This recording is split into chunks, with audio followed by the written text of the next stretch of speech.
রায়গঞ্জ বিধানসভার উপনির্বাচনে আজ সকাল 7টাতেই ভোট প্রদান করলেন রায়গঞ্জের প্রাক্তন বিধায়ক কৃষ্ণ কল্যাণী।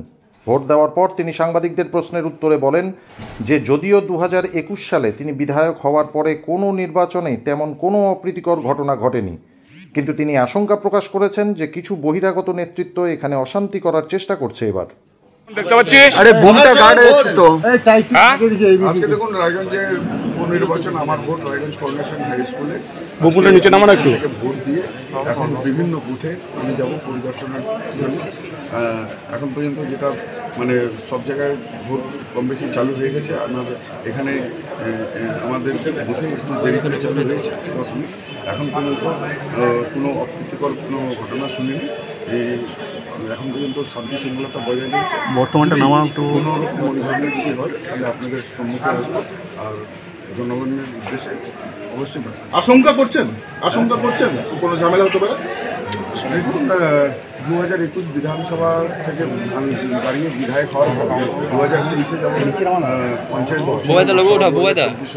কোনো গণ্ডগোল সন্ত্রাস হয় এর আগে রায়গঞ্জবাসী রয়েছে কিছু বাইরের নেতা যারা হয়তো এখন বিজেপির হাইকমান্ডে আছে, তারা যখন রায়গঞ্জে এসেছে তখন রায়গঞ্জ অশান্ত হয়েছে, সন্ত্রাস হয়েছে।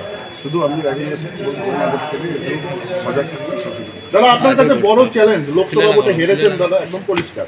এই বিধানসভা ভোটে আপনি কি মনে হচ্ছে? দেখুন, গণতন্ত্রের উৎসবের মতো জনাদেশ জনগণই শেষ কথা। তাহলে জনদেশ এটা 13 তারিখ অবধি অপেক্ষা করতে হবে। তবে যেই হিসাবে উন্নয়নকে পাথেয় করে যেই হিসাবে এবার প্রচার করা হয়েছে, সাধারণ মানুষ যেই হিসাবে আমাদের সমর্থন দেখিয়েছে আর যেই হিসাবে তারা সাড়া দিয়েছে, তাতে আপনারা দেখবেন এবার বিপুল ব্যবধানে তৃণমূল কংগ্রেস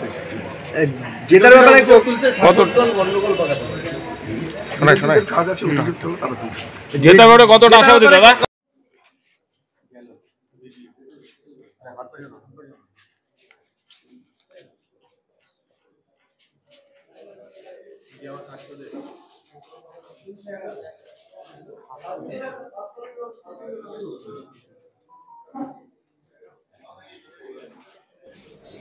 ব্যুরো রিপোর্ট, সংবাদ বাংলা টিভি।